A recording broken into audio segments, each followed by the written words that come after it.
তাহলে basically nervous সিস্টেমে আমরা দুটো কনসেপ্ট জানলাম। নার্ভাস সিস্টেমে শুধু যে নিউরন থাকে তাও নয়, নিউরন বাদ দিয়ে কী কী টাইপের নিউরোগ্লিয়া থাকে সেটা জানলাম। এরপরে জানবো তাহলে নিউরন সম্বন্ধে, যেটা তোমরা অলরেডি জানো বা ক্লাস 7-8 থেকে পড়ে আসছো। একটু তাহলে ডিটেলসে জেনে নিই। So this is the structure of A neuron. Neuron বলতে বেসিক্যালি কী বোঝায়?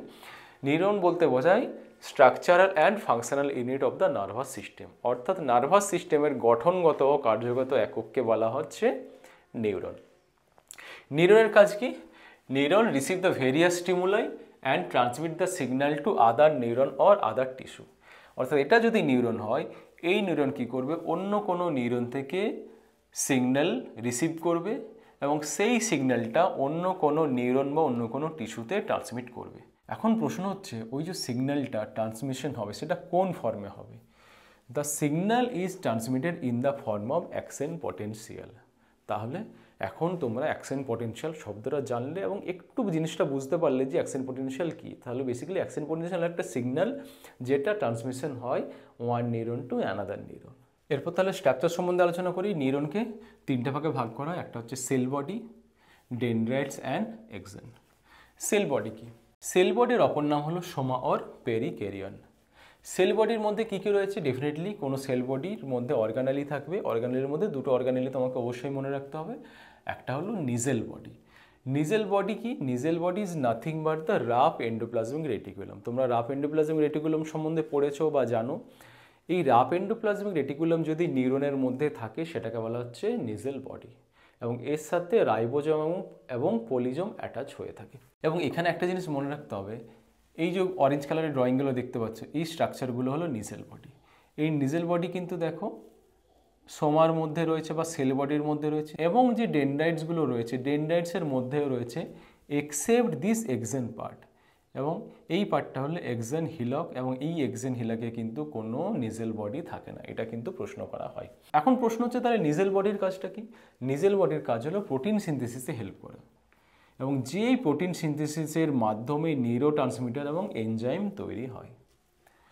নেক্সট যেটা জানবো সেটা হলো নিউরোফাইব্রিলি। নিউরোফাইব্রিলি কি? তোমরা মাইক্রোফিলামেন্ট বা মাইক্রোটিবিউলসের নাম শুনেছো।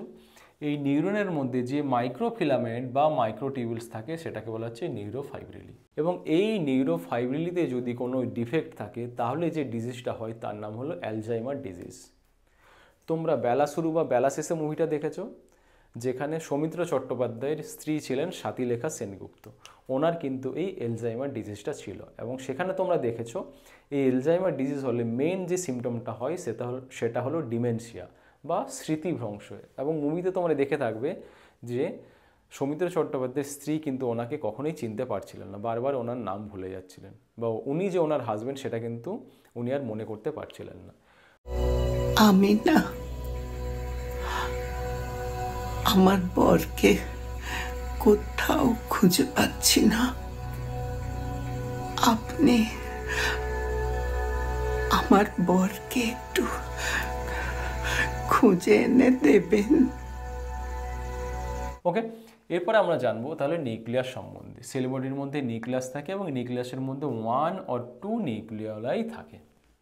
এবং খুব ইম্পর্টেন্ট, যেটা অবশ্যই মনে রাখতে হবে, সেল বডিতে বা নিউরনে কিন্তু কোনো সেন্ট্রোজোম থাকে না। সেন্ট্রোজোমের ফাংশন হলো সেল ডিভিশনে হেল্প করা। তাহলে সেন্ট্রোজোম যদি না থাকে তাহলে কিন্তু নিউরনের কিন্তু ডিভিশন হওয়া পসিবল নয়, বা এ নিউরন ক্যান নট রিজেনারেট। একবার যদি নিউরনের ড্যামেজ হয়ে যায় তাহলে কিন্তু সেখান থেকে আর রিজেনারেট পসিবল হয় না।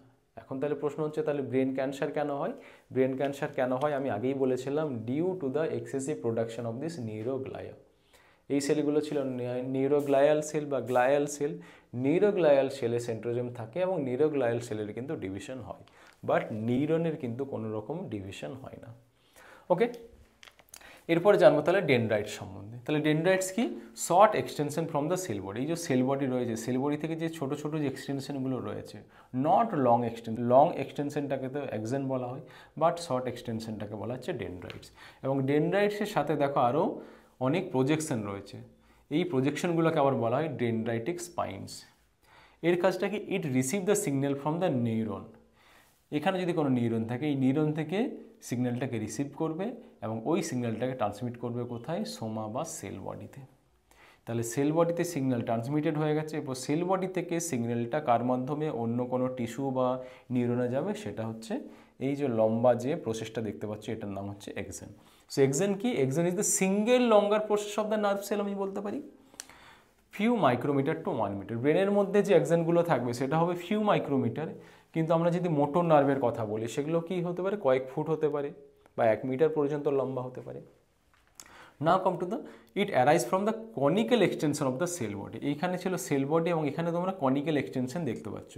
এই পোর্শনটাকে বলা হচ্ছে এক্সন হিলক, এই পোর্শনটাকে বলা হয় এক্সন হিলক। এবং এক্সন হিলকে মোস্ট ইম্পর্টেন্ট কি বলেছিলাম, কোনো নিজেল বডি থাকে না। দেখো এই পোর্শনে কিন্তু কোনো নিজেল বডি নেই।